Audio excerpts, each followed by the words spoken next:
Welcome to the Legend of Zelda Swordless challenge. Now, unlike most of my other challenges, which have 6 or 7 rules, this one only has 1. Complete the game without using the sword. This may seem like an impossible task, because the whole Legend of Zelda series is based around you using the sword. But believe it or not, it is possible. Well, sort of possible. You can't beat the game, but you can make it to the final boss, so that's almost beating the game. The only time the sword is actually required is to beat the final boss, so you may be thinking that it's just, there's no way you could get through some of these dungeons without the sword, but it's possible, and it's a pretty interesting challenge, so I hope you enjoy. Now the first thing we need to do is get a lot of upgrades before we head to the first dungeon.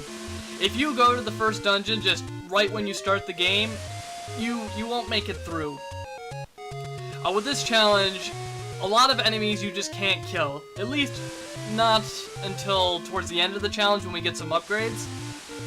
But since you don't have the sword, you don't have many weapons. You have the bombs, arrows once you get them, and later on we'll get the magic wand.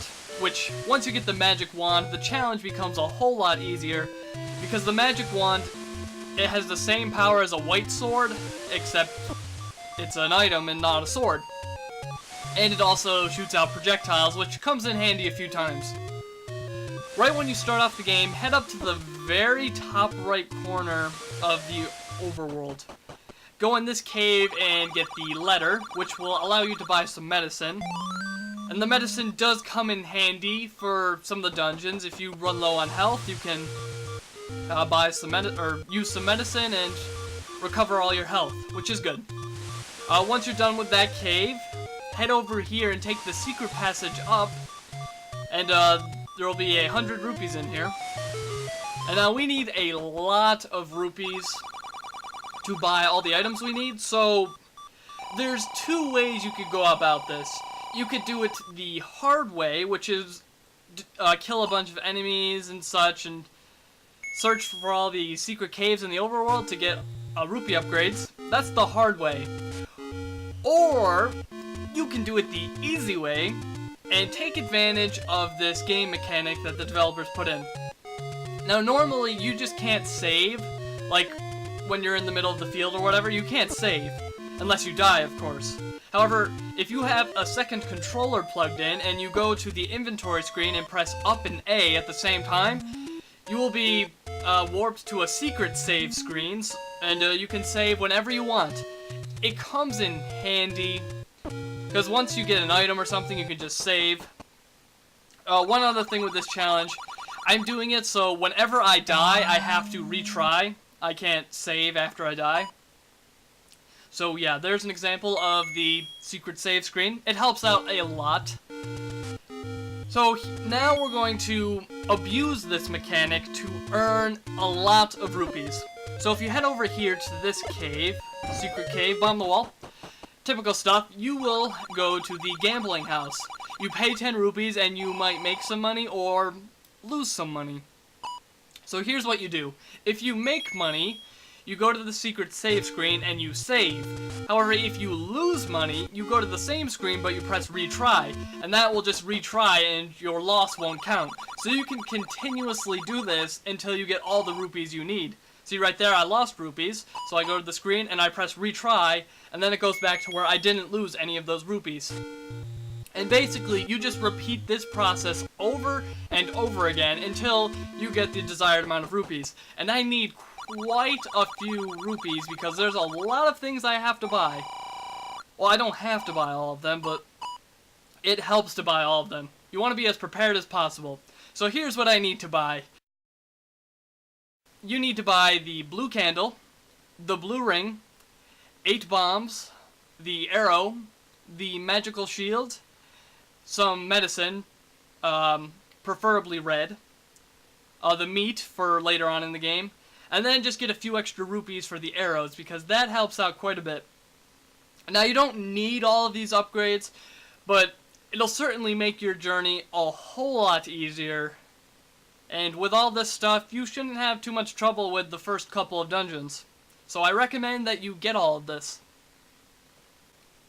With all of those upgrades purchased, it's time to go get some health upgrades.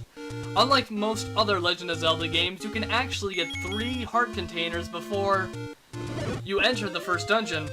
Most other ones, you can't even get an extra heart before you enter the first dungeon. So that's pretty neat, I guess. And here's a great demonstration of how you really can't fight back against enemies in the first part of this challenge. If an enemy is in your way, like to the next screen, there's not much you can do about it. Your only real weapons at this point are the blue candle, which you can only use once per screen, and the bombs, but you want to save those because you need them to get a few of the heart containers. Anyways, put some fire on that random tree, it will reveal the stairs, and grab the heart container. Make sure you don't grab the medicine because you can always buy medicine, but you cannot buy heart containers, so make sure you grab the heart container every time. The next heart container is located up here in this desert area. Go all the way to the right, there will be this rock formation, and throw a bomb there and it will reveal the entrance to the next heart container. This challenge, it gets easier as it goes on. There's certainly, once you get the magic wand, the challenge becomes really easy because the magic wand, it acts as a sword. And so, basically, the whole swordless thing is gone. But until you get the magic wand, the challenge is actually pretty difficult. I died quite a few times and had to retry, so... especially in some of the later dungeons. But we'll get to those later. I don't actually make it to the first dungeon in this video.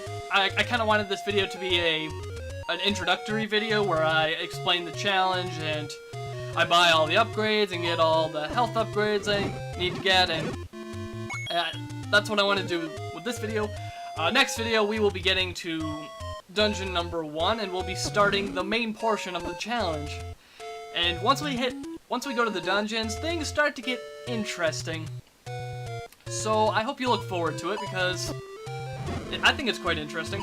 I've heard of this challenge like years ago, but I never even considered doing it because I thought it would just be, I don't know, not fun at all. I thought it would just be a really boring thing, but I actually had fun with this.